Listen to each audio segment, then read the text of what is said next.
ಎಲ್ಲ ನನ್ನ ಪ್ರೀತಿಯ ಬಂಧು ಮಿತ್ರರಿಗೆ ನಮಸ್ಕಾರಗಳು.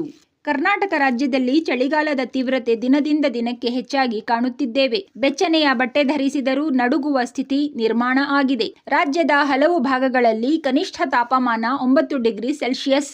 ಬೀದರ್, ರಾಯಚೂರು, ಕಲಬುರಗಿ, ವಿಜಯಪುರ ಜಿಲ್ಲೆಗಳಿಗೆ ಆರೆಂಜ್ ಅಲರ್ಟ್.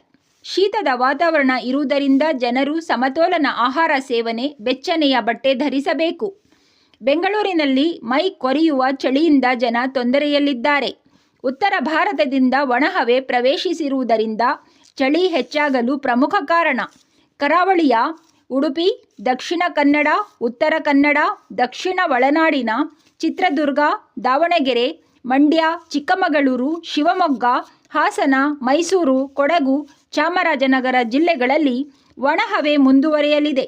ಬೆಂಗಳೂರಿನಲ್ಲಿ ಮಂಜು ಮುಸುಕಿದ ವಾತಾವರಣ ಇದ್ದು ಗಾಳಿಯ ವೇಗ ಪ್ರತಿ ಗಂಟೆಗೆ 8 ಕಿಲೋಮೀಟರ್ ಇರಲಿದೆ. ಗರಿಷ್ಠ ತಾಪಮಾನ 28 ಡಿಗ್ರಿ ಸೆಲ್ಸಿಯಸ್, ಕನಿಷ್ಠ 14 ಡಿಗ್ರಿ ಸೆಲ್ಸಿಯಸ್.